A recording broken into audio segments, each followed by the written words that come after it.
बिस्मिल्लाहिर्रहमानिर्रहीम। अस्सलाम वालेकुम। मेरा नाम मोहम्मद आमिर अशरफ है और आप मेरा यूट्यूब चैनल देख रहे हैं। आज मैं इस वीडियो में आपको बताऊंगा कि एक चेक को किस तरह से लिखा जाता है, इसमें कौन कौन सी गलतियां हैं जो चेक लिखने वाले करते हैं और उसकी बेस पे चेक कैश नहीं होता। या दूसरा सवाल पूछा जाता है कि एक चेक को जब डेट लिख जाती है तो कितने अरसे तक हम उसको कैश करवा सकते हैं, उस पर अमाउंट कैसे लिखते हैं, क्या उसमें ज़रूरी चीज़ें देखनी चाहिए जब अमाउंट लिख रहे हूँ। तो ये सब चीज़ें सीखने के लिए मैं ये वीडियो बना रहा हूँ। तो ये मेरी अपनी चेक बुक है बैंक अल फलाह की। देखते हैं इसको कि एक चेक मैं निकालता हूँ। देखिए सबसे पहले ये चेक नंबर है, यहाँ पे डेट का है, यहाँ पे ब्रांच का एड्रेस दिया होता है और यहाँ बैंक नेम मुख्तलिफ़ जगहों पे प्रिंट होता है।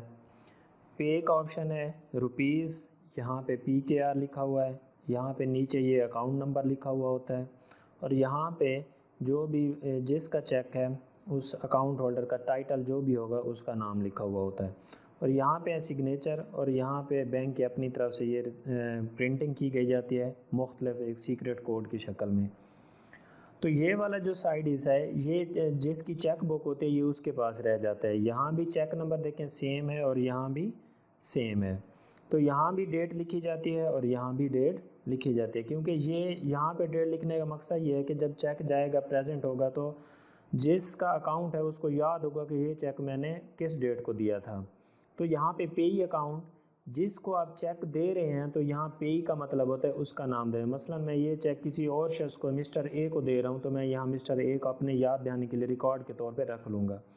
बैलेंस ब्रॉड फॉरवर्ड लिखा हुआ है, या मुख्तलिफ चीज़ें हैं कि कितना बैलेंस पहले पड़ा था, उसके बाद डिपॉजिट्स कितना हुआ, टोटल अब कितना हो गया, और दिस चेक ये चेक कितनी अमाउंट का है, उसके बाद बैलेंस कितना रहेगा। अब ये जो डायलॉग बॉक्स है इसको कोई यूज़ नहीं करता, लेकिन अगर यूज़ किया जाए तो अच्छी चीज़ है, इससे आपको डिटेल पता चल जाती है। यूज़ क्यों नहीं करते? क्योंकि आजकल डिजिटल दौर है, हर कोई अपनी ऐप से स्टेटमेंट ये वो हर चीज़ निकाल लेता है, इसलिए ज़रूरत नहीं पड़ती इस चीज़ में। तो हम अपने मेन टॉपिक की तरफ आते हैं कि एक चेक को किस तरह से लिखते हैं। सबसे पहले यहाँ पे डेट है, 2 कॉलम दिए गए हैं डेट के, DD, ये 2 मंथ के हैं, MM, 2 मंथ के हैं, MM, और 4 कॉलम है ईयर के, YYY। तो डेट में सबसे पहले अगर आप 6 जून का चेक लिख रहे हैं तो 06 लिखेंगे, पहले कॉलम में 6 लिख के फिर आगे छोड़ दें तो वो गलत हो जाएगा, तो 06 लिखेंगे। तो मैं अगर आप 10 जून का लिख रहे हैं तो यहाँ पे 10, अब देखिए आगे मंथ लिखना है, जून मीन छठा महीना जो है, तो 06 लिखेंगे, डायरेक्ट उसके आगे 6 नहीं लिखेंगे, तो 10 जून 2020। तो ये डेट इस तरह से लिख देंगे आप। याद रखें डेट लिखते वक्त कोई गलती नहीं होनी चाहिए, साफ़ सुथरा होना चाहिए, नीट एंड क्लीन लिखनी चाहिए, वरना बैंक वाले एतराज़ लगा सकते हैं। उसके बाद है पे का ऑप्शन, ये वाला, यहाँ पे पे लिखा हुआ है, यहाँ पे आप उस शख्स का नाम लिखते हैं जिसको आप पे कर रहे हैं। अब देखें चेक 2 तरीक़ों से इस्तेमाल करते हैं, मैं 2 चेक काट के आपको यहाँ पे समझाऊंगा। पहला तरीका जो है कि बंदा ख़ुद अपने लिए पैसे निकलवाना चाह रहा है, तो जब बंदा ख़ुद अपने लिए पैसे निकलवाने जाएगा तो पे की जगह लिखेंगे सेल्फ,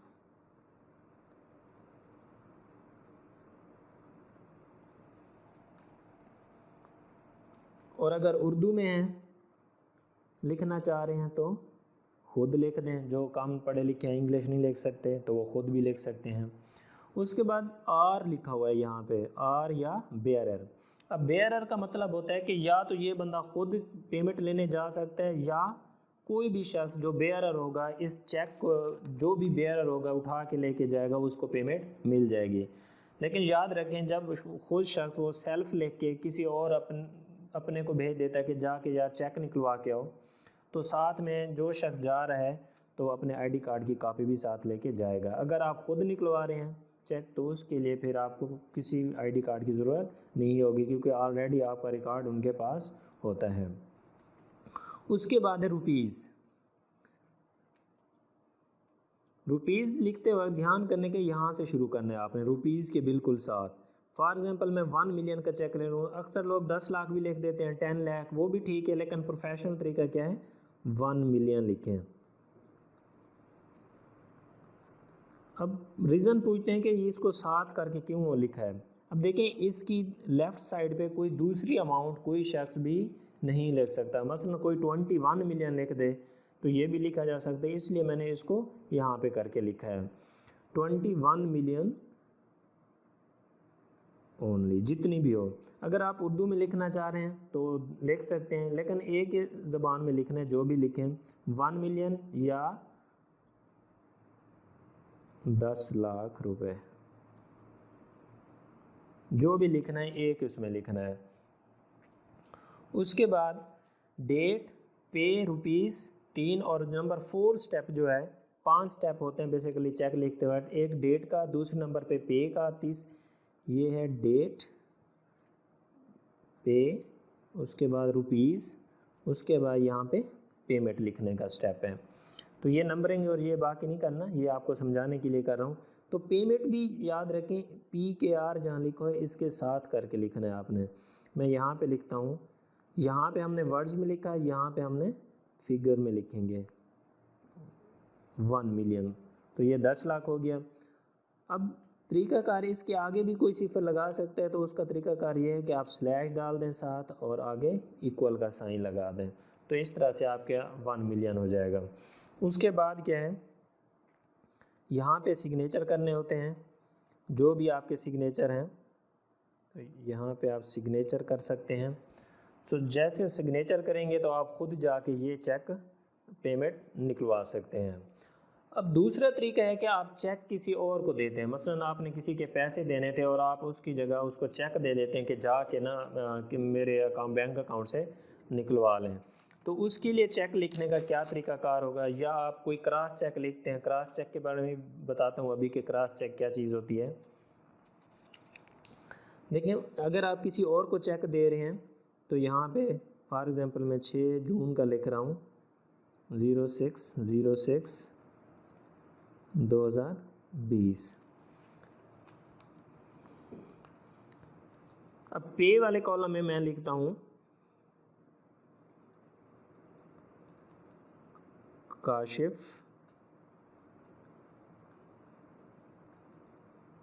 सरफराज।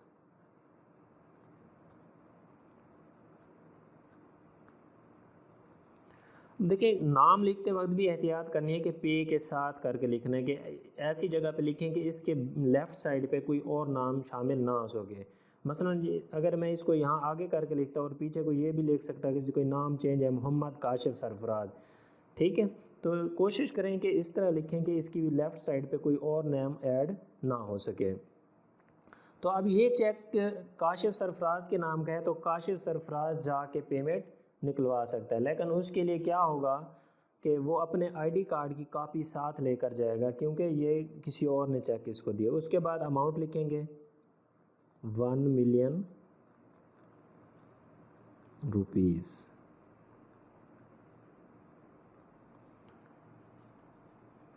ओनली। उर्दू में भी लिख सकते हैं। अब यहाँ पे उर्दू में भी नाम लिख सकते हैं, ज़रूरी नहीं है कि आप इंग्लिश में लिखें। काशिफ सरफराज, उर्दू में पैसे भी लिख सकते हैं, जिसमें लिखें एक ही उस फॉर्मेट में लिखें 10 लाख रुपए। अब यहाँ पे वही तरीका है कि 1 मिलियन साथ करके लिखें, उसके बाद सिग्नेचर करें अपने जो भी हैं आपके। तो ये सिग्नेचर करेंगे और ये काशिफ सरफराज को चेक देंगे और काशिफ सरफराज जाके पैसे निकलवा लेगा। एक और इम्पोर्टेंट बात, मैं ये चेक फाड़ रहा हूँ, जब आप काशिफ सरफराज को चेक देंगे या किसी और को भी चेक दे रहे हैं, किसी और को जब भी चेक देंगे तो उसकी बैक साइड पे हमेशा 2 साइन करने हैं आप लोगों ने। अगर आप 2 साइन बैक एंड पे नहीं करेंगे तो आपके चेक कैश नहीं होगा। तो हमेशा याद रखें, जब भी आप कैश निकलवाने के लिए चेक किसी और को देना हो तो चेक की बैक साइड पे 2 सिग्नेचर अकाउंट होल्डर के लाजमी होने हैं। उसके बाद एक और इम्पोर्टेंट चीज़ है क्रॉसिंग ऑफ चेक। अक्सर सुनते हैं कि क्रॉस चेक, उसका क्या मतलब होता है। देखें, क्रॉस चेक करने के 2 तरीके हैं, एक होते हैं जनरल क्रॉसिंग, एक होती है स्पेशल क्रॉसिंग। जब आप किसी भी चेक की लेफ़्ट हैंड साइड के अपर कॉर्नर पे, याद रखें, जब आप किसी चेक की लेफ़्ट हैंड साइड के अपर कॉर्नर पे दो लाइनें इस तरह से लगाते हैं तो इसको कहते हैं क्रॉसिंग ऑफ चेक। अब ये जनरल क्रॉसिंग है। अब इसका प्रोसेस क्या होगा, ये क्यों करते हैं हम क्रॉसिंग ऑफ चेक? जब हम क्रॉस चेक किसी को देते हैं तो ये इस चेक की पेमेंट जो मैंने 1 मिलियन लिखी है सबसे पहले काशिफ सरफराज के अकाउंट में ट्रांसफ़र होगी। ओवर द काउंटर पेमेंट नहीं होगी कि जब आप जाएं कैशियर को दें और ये चेक दें कि मुझे कैश चाहिए, कैश ऐसा नहीं होगा। इस चेक का मतलब है कि काशिफ सरफराज का अगर किसी बैंक में अकाउंट है तो वो वहाँ जाके अपने पहले अकाउंट में ये चेक जमा कराएगा, तो ये चेक क्लियरिंग के बाद पैसे जब ट्रांसफ़र होंगे तो काशिफ सरफराज अपने अकाउंट के ज़रिए निकलवा सकते हैं। दूसरी होती है स्पेशल क्रॉसिंग। इसमें लाइनें भी लिखी होती हैं, बाज़ का पेई अकाउंट दरमियान में लिख देते हैं, पेई अकाउंट भी लिखा हुआ होता है, मुख्तलिफ़ तरीक़ेकार हैं। और अगर स्पेशल क्रॉसिंग है, स्पेशल क्रॉसिंग में हम लिख देते हैं कि इन दो लाइनों के दरमियान, मसलन मैं लिख देता हूँ इस दो लाइनों के दरमियान के HBL, तो ये काशिफ सरफराज सिर्फ़ और सिर्फ अगर उसका अकाउंट HBL में होगा तो जाके ये पैसे निकलवा सकता है। या मैं ABL लिख देता हूँ, तो काशिफ सरफराज का अगर ABL में अकाउंट होगा तो ये जाके ABL में जमा कराएगा तभी ये पैसे ले सकता है। अब साफ ज़ाहिर है मेरा चेक जो बैंक अल फलाह का है तो मैं कोशिश करूँगा कि काशिफ सरफराज का अकाउंट भी बैंक अल फलाह का होना चाहिए, तो मैं यहाँ बैंक अल फलाह भी लिख सकता हूँ। तो जिस भी यहाँ पे अगर आप स्पेशल क्रॉसिंग कर रहे हैं तो जिस बैंक का अकाउंट यहाँ पे लिखा होगा पेमेंट सिर्फ़ और सिर्फ उसी बैंक की ब्रांच अकाउंट में जाएगी और अकाउंट में नहीं जा सकती। अगर जनरल क्रॉसिंग है, सिंपल दो लाइनें ऐसे लगी हुई हैं, तो फिर जिस मर्जी अकाउंट में काशिफ सरफराज जाके अपने पैसे जमा करवा सकता है। तो इससे रिलेटेड अगर आपको कोई क्वेश्चन हो, पूछना चाहते हो तो पूछ सकते हैं। और एक इम्पोर्टेंट बात, ये जो डेट लिखी हुई है, अक्सर लोग पूछते हैं कि एक चेक की कितनी मियाद होती है कि हम उसको कैश करवा सकते हैं। तो याद रखें, कोई भी चेक जो डेट उसके ऊपर लिखी हुई हो तो उसके 6 महीने बाद तक वो कारआमद होता है। 6 जून है तो इसका मतलब मैं 6 महीने अगले 6 जनवरी तक इसको यूज़ कर सकता हूँ, किसी भी टाइम जाके कैश निकलवा सकता हूँ। लेकिन इसके दरमियान एक इम्पोर्टेंट बात याद रखनी चाहिए कि आपका चेक फटा हुआ नहीं होना चाहिए। 6 महीने आप जेब में डाल के रहें, चेक ख़राब हो जाए, वार्न आउट हो जाए या कुछ और मसला हो जाए, फट जाए चेक, तो कैशियर उसके चेक की पेमेंट नहीं करते, फिर आपको नया चेक लेना पड़ेगा। तो उसके बाद एक और है चेक नंबर। ये चेक नंबर भी बहुत इम्पोर्टेंट है कि क्योंकि बैंक अल फलाह के पास इस चेक नंबर का ऑलरेडी रिकॉर्ड होगा, जैसे ये चेक पेमेंट के लिए जाएगा तो वो इस चेक नंबर को चेक करते हैं, ये कोड लगाते हैं। लेकिन आजकल जदीद दौर है, चेक बुक पे भी QR स्कैनर आ गया, जैसा कि UBL का है। UBL का मेरा अकाउंट है, इसमें देखें यहाँ पे ये बार कोड स्कैनर आ गया है, तो उनके पास बार कोड स्कैनर होता है, इसको स्कैन करते हैं तो इस चेक की से रिलेटेड तमाम डिटेल उस पर आ जाती हैं।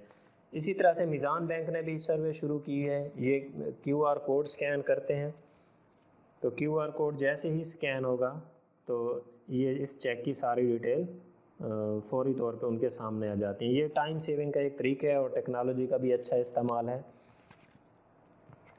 तो इससे रिलेटेड अगर आपका कोई क्वेश्चन है तो आप कमेंट सेक्शन में मुझे बता सकते हैं, इंशाल्लाह मैं उसको इन टाइम जवाब देने की कोशिश करूँगा। और इसके अलावा हमारी चैनल को सब्सक्राइब करें, लाइक करें, शेयर करें, कमेंट करें। थैंक यू, अल्लाह हाफिज़।